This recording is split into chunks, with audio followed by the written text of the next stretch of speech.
Corona काल में हजारों की संख्या में स्वास्थ्य कर्मियों और पुलिस कर्मियों ने जान की परवाह किए बिना ड्यूटी की। अपने फर्ज को निभाते निभाते कईयों ने जान से हाथ भी धो दिया।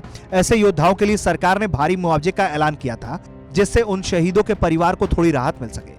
कई योद्धाओं के परिवार को मुआवजा मिला, लेकिन अभी भी कई ऐसे परिवार हैं जो अपनों के जाने के बाद मुआवजे के इंतजार में हैं। सागर के केसली तहसील के रहने वाले सुदामा उपाध्याय के 25 साल के बेटे डॉक्टर शुभम उपाध्याय का 25 नवंबर 2020 को कोरोना की वजह से निधन हो गया था। शुभम की मौत पर मुख्यमंत्री शिवराज सिंह चौहान ने भी दुख जताया। मुख्यमंत्री कार्यालय ने ट्वीट करते हुए शुभम के परिजनों को 50 लाख की मदद देने का ऐलान किया था, लेकिन अब तक करीब 2 महीने पूरे होने वाले हैं, पर शुभम के परिवार को अभी तक कोई मुआवजा नहीं मिला। मुख्यमंत्री जी ने फेसबुक पे भी, ट्विटर पे डाला था, योजना भी है। 26 तारीख के रात को 2 बजे प्रशासनिक अधिकारी मेरे से सारे पेपर्स भी लेके गए थे, परंतु अभी तक मिला कुछ नहीं। 2 महीने होने को आया शुभम को, तो आपको लगता है सरकार का अपना पूरा कर पाई? आप क्या कह सकते सर, मैं तो चूंकि जो अपनी फॉर्मेलिटी थी मैंने कर दी, अब उनकी फॉर्मेलिटी है, शायद करना वही बेहतर है, नहीं करें उनका काम है सर। अब तक आपसे किसने संपर्क किया इस हादसे के बाद, सरकार से या अधिकारियों की तरफ से? किसी ने नहीं किया। सिर्फ डॉक्टरों की ही नहीं, बल्कि मध्य प्रदेश के कई पुलिसकर्मियों ने भी कोरोना काल में अपनी जान गंवाई, जिसमें से एक थे निवाड़ी के पृथ्वीपुर थाने में तैनात कांस्टेबल विजय घोष, जो कोरोना ड्यूटी के दौरान खुद संक्रमित हुए और 30 अगस्त 2020 को दुनिया से चल बसे। विजय घोष के पीछे उनकी पत्नी और उनके 4 बच्चे हैं। 3 बच्चों का स्कूल छूट गया क्योंकि पैसे नहीं है, पर अभी तक सरकार से कोई मदद नहीं मिली। अंदर से कहने ना कछु मदद दी, हम कहाँ से खैच चलाए में बच्ची की शादी करने, कहाँ से हम खैच गए, किसने कहे हमके कैसे खैच गए हम। जो सरकार ने मदद की बात कही थी वो मिलेगी नहीं? कुछ नहीं मिला। तो घर का खर्च कैसे चल रहा है? अब चला रहे कछु थोड़े बहुत हते सुबह ने कहा कि चला रहे, कछुआ है हते सोने में से खैच चला रहे। अब वो बच्चों की पढ़ाई लिखाई? बच्चों की पढ़ाई अब बंद है, एक पढ़ा है छोटी बाई खां सब बंद है, अब कहाँ से खैच गए। ऐसो खाते में पैसा ऐसो ज़्यादा हाथों नहीं कि हम उनमें से कर लें। खेती हमारी ऐसी है नन्या कि उनमें से खैच गए, को का विवाह है। बड़ी समस्या है, हम किए बताएं अपनी समस्या, कैसे हम खैचा चलाएं।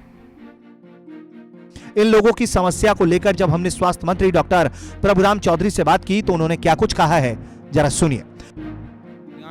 कोरोना वॉरियर्स कल्याण योजना भी उनके लिए शुरू की गई थी, जो ड्यूटी के दौरान किसी कारण कोरोना की वजह से अगर उनका निधन होता है। इसका कोई डाटा कि उनमें से कितनों को अब तक ये राशि मिल पाई है या कितने इससे वंचित है?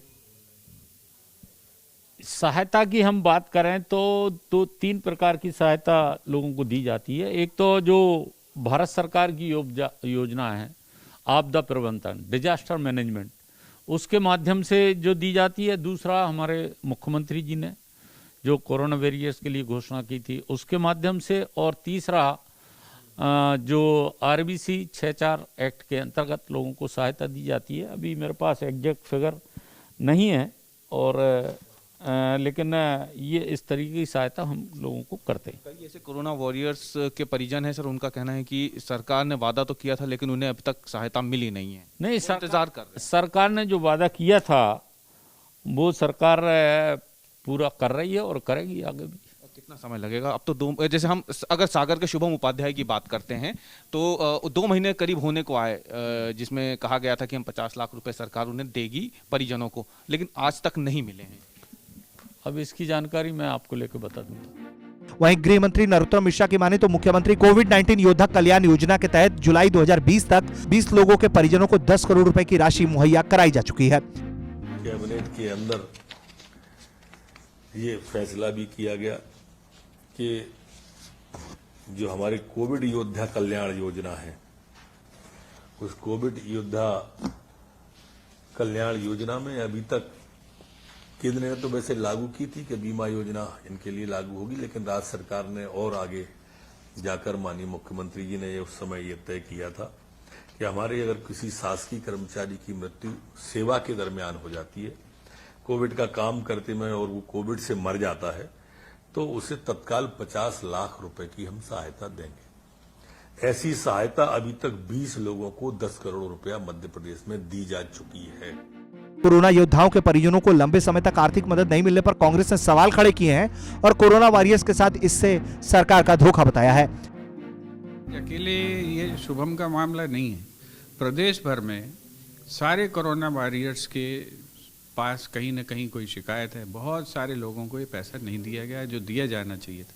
ये एक तरह से छलावा माना जाएगा और सरकार नाम की संस्था के ऊपर जनता का जो विश्वास घटता है वो इसके कारण विश्वास घट रहा है।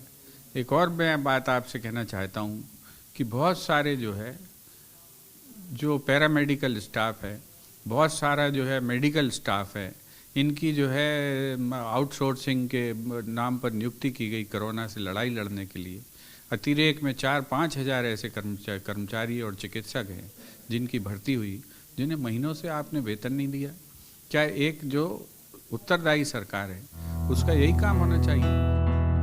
बहरहाल सरकार ने कोरोना काल में जान की बाजी लगाने वाले कोविड योद्धाओं के परिजनों को संबल देने के लिए अच्छी नीयत से इस योजना की शुरुआत तो की है, लेकिन घोषणा तो ठीक है पर उसे जमीन पर उतारकर लोगों की मदद करना सबसे पहली प्राथमिकता होनी चाहिए।